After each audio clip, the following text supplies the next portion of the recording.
simpana etni rationariv sijaka.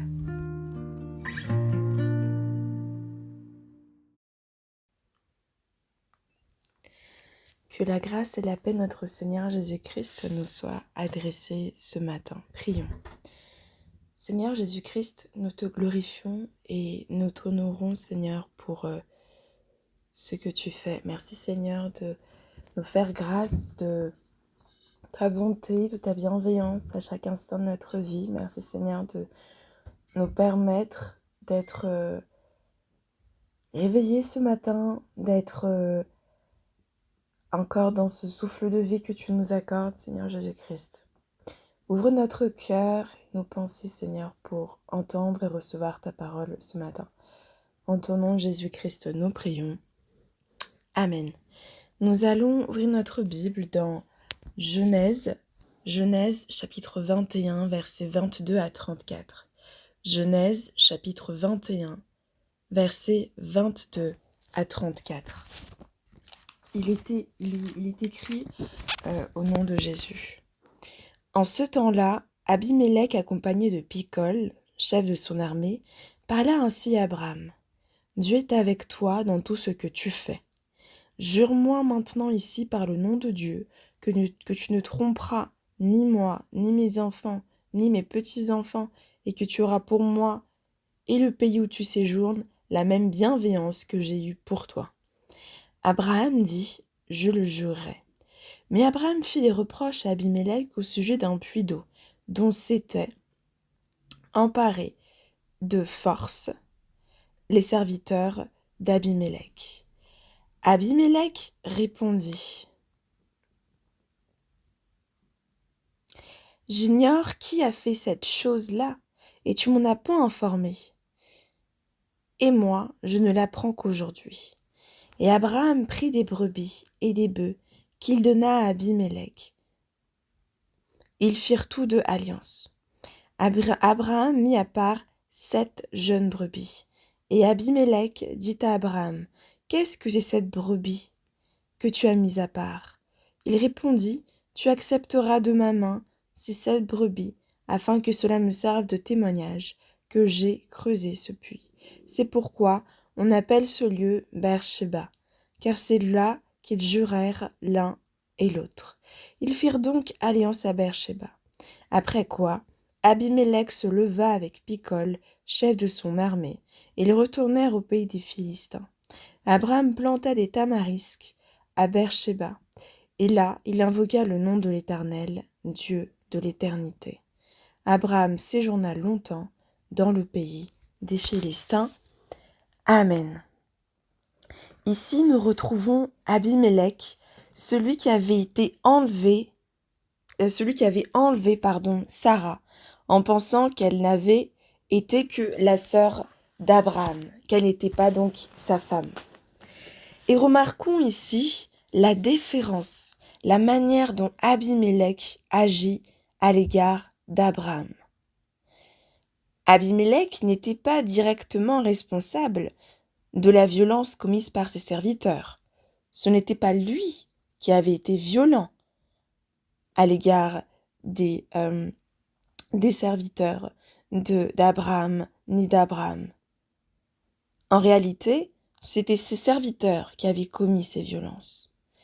Mais il a accepté d'endosser tout de même la responsabilité.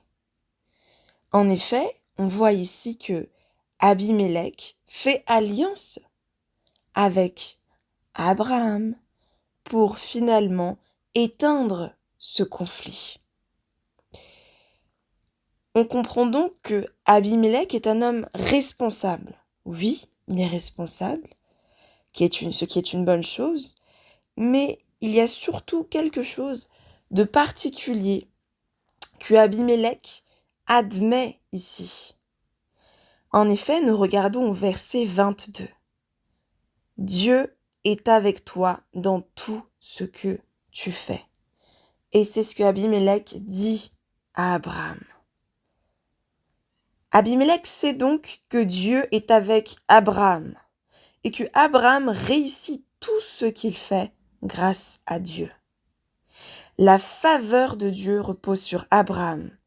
Et c'est ce qui conduit Abimélec à agir ainsi, avec déférence, avec prudence, avec finalement une reconnaissance que Abraham avait un immense pouvoir, finalement, une immense réservoir et une immense ressource qui était Dieu, son ami, et que tout ce que Abimélec ferait de bien ou de mal pouvait avoir un énorme impact parce que Dieu était avec Abraham et que Dieu pourrait répondre par rapport à ce que Abimélec ferait à l'encontre ou pour Abraham.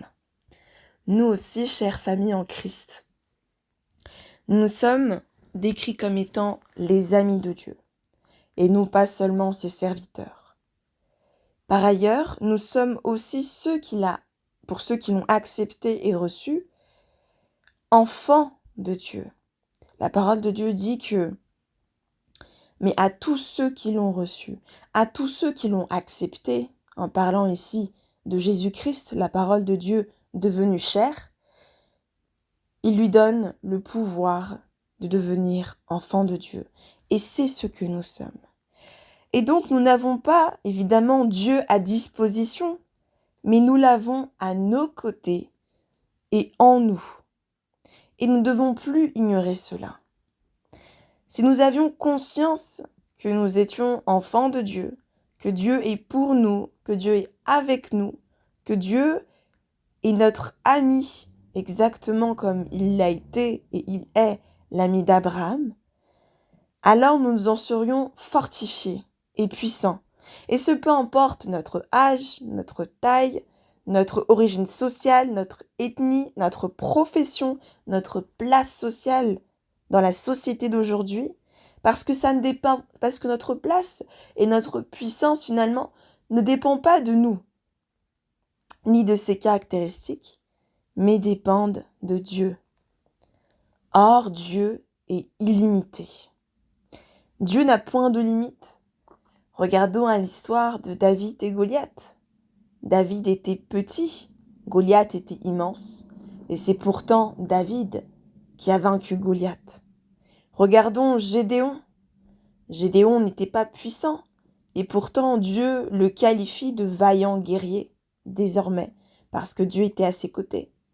Regardons Moïse, qui ne se sentait pas assez qualifié pour pouvoir parler au pharaon, parce qu'il avait la langue collée à son palais, qui signifie qu'il bégayait. Et voici, il a réussi à faire sortir les enfants d'Israël, d'Égypte, avec son frère Aaron. Ou encore, regardons Esther, femme qui était peut-être considérée comme quelconque, banale parmi d'autres, et pourtant Dieu l'a choisie pour être cette étoile pour sauver les enfants d'Israël. On peut encore citer d'autres serviteurs et servantes de Dieu qui, dans la parole de Dieu, montrent en fait que ils sont issus d'une petite tribu, d'une petite ville, d'une petite famille, des gens qui sont peut-être banals, mais que Dieu a rendu puissants, a rendu comme étant des leaders, des personnes qui ont changé la face de l'histoire à cause de leurs actions. Et ici, je pense à Néhémie ou encore à Esdras, qui, dans le territoire où ils avaient été déportés en Babylone, Dieu les a appelés en pleine nuit pour aller reconstruire Jérusalem. Dieu ne se fonde donc pas sur nos circonstances ou sur notre propre personne pour agir. Sa faveur repose sur nous de manière particulière. Et si nous avions conscience de cela, que la faveur de Dieu est sur nous, nous n'aurons plus peur, chère famille en Christ, nous n'aurons plus crainte, mais nous aurons l'assurance d'être des vainqueurs. Exactement comme Abraham, qui, rappelons-le, nous l'avons vu précédemment, Abraham avait fait croire aux autres et aussi à Abimélec que Sarah n'était pas sa femme, parce qu'il avait peur. Et à un moment donné, il y a eu comme un déclic où Abraham a pris conscience que Dieu était de son côté, que Dieu était avec lui, que Dieu était pour lui.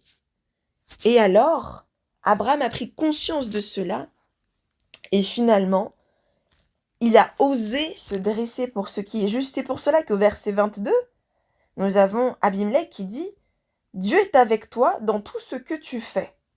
Et ensuite, il exige d'Abraham que Abraham jure de ne faire point de mal, ni à lui, ni à ses enfants, ni à ses petits-enfants, et qu'il aura une même bienveillance que la bienveillance que lui, Abimelech, avait eue pour Abraham. Et Abraham a juré. Et c'est juste après que Abraham osa faire des reproches, c'est-à-dire dire finalement à Abimelech ce qui n'allait pas. Pareillement, chère famille en Christ, par suite, avoir la faveur de Dieu signifie aussi avoir une grande responsabilité. C'est exactement ici comme Abraham et Abimelech de se rendre compte que nous avons aussi à agir avec justesse. Abraham n'a pas profité de la faveur de Dieu pour pouvoir faire des choses injustes et les faire accepter par Abimelech.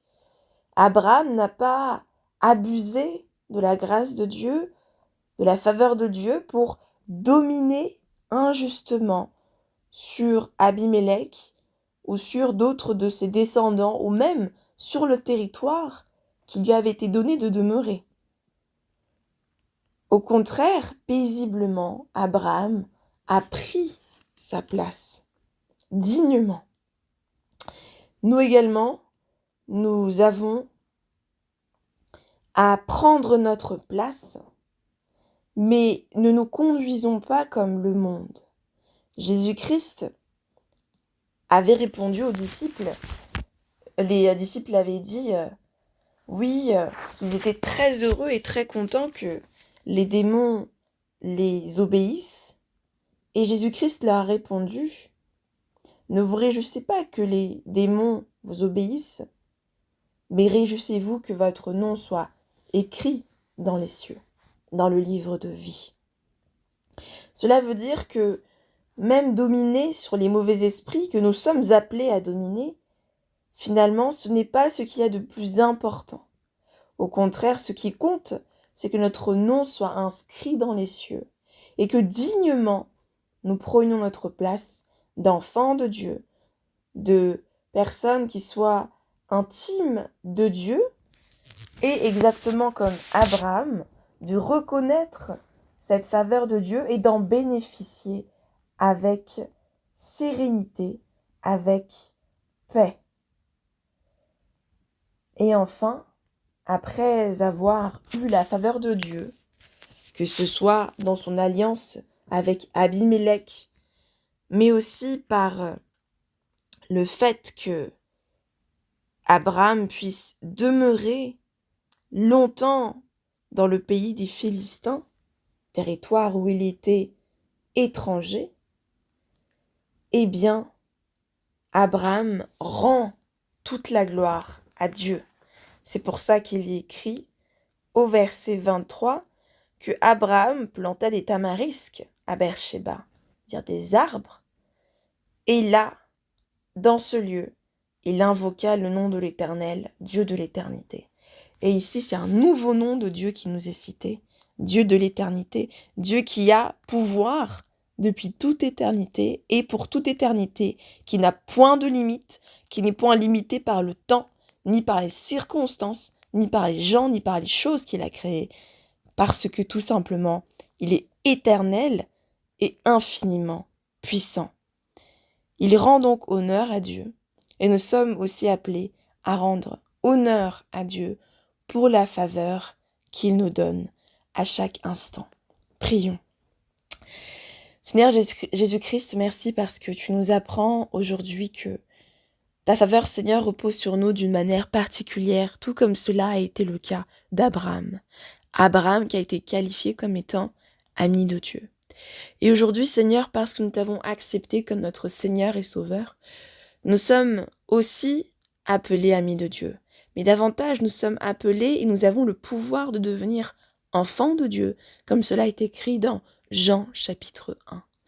Merci Seigneur parce que c'est une grâce immense et inouïe. Et apprends-nous Seigneur à prendre conscience de tout ce que cela signifie, que ce soit dans la faveur de Dieu, dans les choses extraordinaires que nous pouvons vivre, expérimenter et recevoir à cause de notre statut et à cause de ce que tu es et de ce que tu fais, Seigneur, mais également de notre responsabilité à ne point abuser de ta faveur, Seigneur, mais au contraire à marcher dignement, à marcher de manière juste sur la terre que tu nous donnes à vivre et dans toutes les circonstances que nous avons à traverser. Gloire, Seigneur, te soit rendue